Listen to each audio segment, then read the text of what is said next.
પ્રમુખ પર હુમલાનો મામલો પ્રકાશમાં આવ્યો છે। અંગત અદાવતમાં પ્રશાંત રાણા પર અજાણ્યા લોકોએ હુમલો કરી નાખ્યો। પ્રશાંત રાણાને કાન માથાના ભાગે ઈજા પહોંચતા ટ્રીટમેન્ટ માટે ખસેડાયા છે।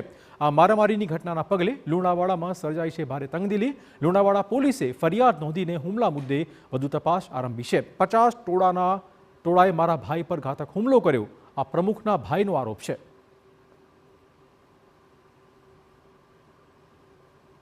અંગત અદાવતના કારણે 25-20નું જૂથનું ટોળું અમુક ઇસમો આવીને કોટેજ ચોકડી પર મારા ભાઈને પ્રશાંત રાણાને ખૂબ માર્યો। અને ત્યારે હું રાજપૂત સમાજના વાડીમાં એક પ્રસંગ હતો, ત્યાં જમવા બેઠેલો હતો। ત્યાં મને જાણ થઈ તો હું તરત દોડ્યો, છોડાવવા પડ્યો, તો ત્યારે મને પણ માર્યો। અને એ લોકો 25-50નું ટોળું બહુ ગંભીર રીતે મારવામાં આવ્યા છે અમને બે ભાઈઓને। અને છોડાવવા માટે અમને ત્યાં આગળ પોલીસ સ્ટાફ પણ આવી ગયેલો હતો અને અમે પોલીસ સ્ટેશનમાં જાણ કરી છે અને અત્યારે સારવાર હેઠળ અમે શેફા હોસ્પિટલમાં આવેલા છે।